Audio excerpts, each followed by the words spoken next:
क्या भारत की वायुसेना एक ऐसे हथियार को मजबूत करने जा रही है जिसके बारे में आम लोग बहुत कम जानते हैं, लेकिन जिसके बिना आधुनिक हवाई युद्ध की कल्पना भी नहीं की जा सकती। आखिर क्या भारतीय वायुसेना दूसरा KC-135 स्ट्रेटो टैंकर विमान लीज पर लेने की तैयारी क्यों कर रही है? क्या यह सिर्फ एक विमान है या फिर भारत की लंबी दूरी की हवाई ताकत को कई गुना बढ़ाने वाला रणनीतिक गेम चेंजर है? दरअसल भारतीय वायुसेना अपनी एयर टू एयर रिफ्यूलिंग यानी हवा में ईंधन भरने की क्षमता को मजबूत करने के लिए दूसरा बोइंग KC-135 स्ट्रेटो टैंकर लेने पर विचार कर रही है। रिपोर्ट के अनुसार यह विमान भी अमेरिकी कंपनी मेट्रिया से वेट लीज मॉडल पर लिया जा सकता है। इससे पहले नवंबर 2025 में पहला KC-135 भारतीय वायुसेना के आगरा एयरबेस पर पहुंचा था और तब से प्रशिक्षण तथा ऑपरेशनल मिशनों में इस्तेमाल हो रहा है। उसके सकारात्मक अनुभव के बाद अब दूसरे विमान पर विचार किया जा रहा है, लेकिन सवाल यह है कि आखिर हवा में ईंधन भरने वाला विमान इतना महत्वपूर्ण क्यों होता है? अब आप कल्पना कीजिए कि एक लड़ाकू विमान राजस्थान से उड़ान भरता है और उसे हिंद महासागर के किसी दूरस्थ क्षेत्र में निगरानी करनी है या फिर उत्तरी सीमाओं के ऊपर लंबे समय तक गश्ती करनी है। सामान्य परिस्थितियों में से कुछ घंटों बाद वापस लौटना पड़ेगा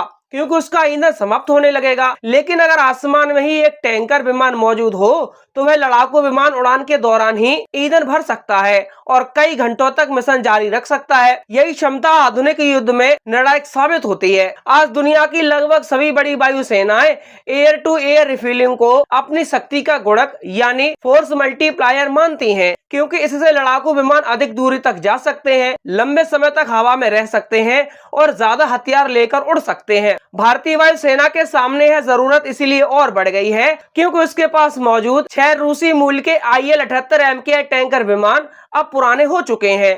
उन्हें 2003 के आसपास सेवा में शामिल किया गया था। समय के साथ इनके रखरखाव, स्पेयर पार्ट्स और सर्वेबिलिटी से जुड़ी समस्याएं सामने आती रही हैं। कई रिपोर्टों में यह भी बताया गया कि इन विमानों की उपलब्धता अक्सर अपेक्षित स्तर से काफी कम रहती है। ऐसे में भारतीय वायुसेना को एक अंतरिम समाधान की आवश्यकता महसूस हुई। यहीं से KC-135 की कहानी शुरू होती है। KC-135 यह कोई साधारण विमान नहीं है, ये दुनिया के सबसे प्रसिद्ध और सबसे अधिक इस्तेमाल किए गए टैंकर विमानों में से एक है। अमेरिकी वायुसेना ने दशकों तक इसका उपयोग किया और आज भी इसके कई संस्करण सेवा में हैं। इसकी सबसे बड़ी ताकत इसकी विश्वसनीयता और विशाल परिचालन अनुभव है। भारत ने इसे खरीदने के बजाय वेट लीज पर लेने का रास्ता चुना। वेट लीज का मतलब यह है कि विमान के साथ उसका चालक दल, रखरखाव स्टाफ, तकनीकी सहायता और बीमा भी लीज देने वाली कंपनी उपलब्ध कराती है। इससे भारतीय वायुसेना को तुरंत क्षमता मिल जाती है और उसे नए ढांचे के निर्माण में वर्षों खर्च नहीं करने पड़ते। KC-135 आने के बाद भारतीय वायुसेना को कई महत्वपूर्ण फायदे मिले। सबसे पहले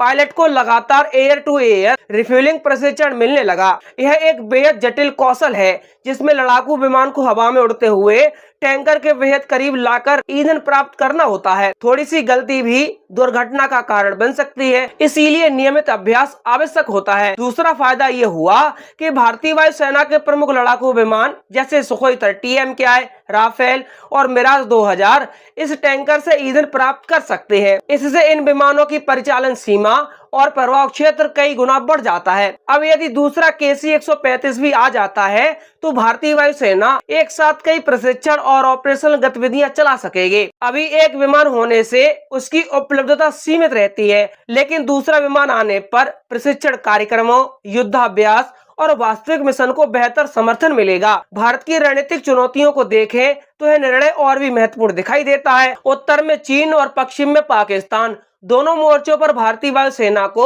उच्च स्तर की तैयारियां करनी पड़ती हैं। यदि किसी संकट की स्थिति में लड़ाकू विमानों को लंबी दूरी तक संचालन करना पड़े तो टैंकर विमान उनकी क्षमता को कई गुना बढ़ा देते हैं। मान लीजिए कि भारतीय वायुसेना को हिंद महासागर क्षेत्र में लंबी दूरी की निगरानी करनी है या फिर अंडमान निकोबार क्षेत्र से लेकर अरब सागर तक लगातार हवाई उपस्थिति बनाए रखनी है। ऐसे में एयर टू एयर रिफ्यूलिंग के बिना यह काम अधिक कठिन हो जाएगा। चीन की बढ़ती सैन्य गतिविधियों ने भी इस आवश्यकता को बढ़ाया है।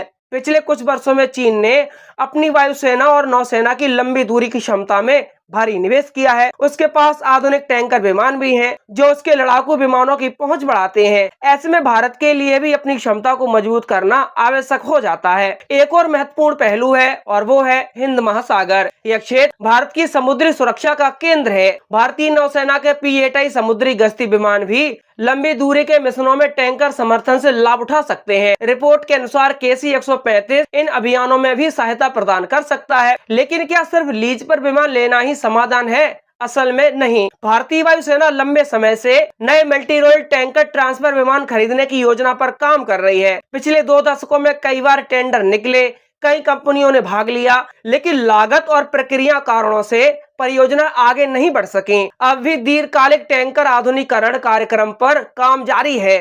KC-135 को स्थायी समाधान नहीं बल्कि अंतरिम व्यवस्था माना जा रहा है। यानी आने वाले वर्षों में भारत को और अधिक आधुनिक टैंकरों की आवश्यकता होगी, क्योंकि केवल 6 पुराने IL-78 और 1-2 लीज पर लिए गए KC-135 भारत जैसी बड़ी शक्ति के लिए पर्याप्त नहीं माने जाते।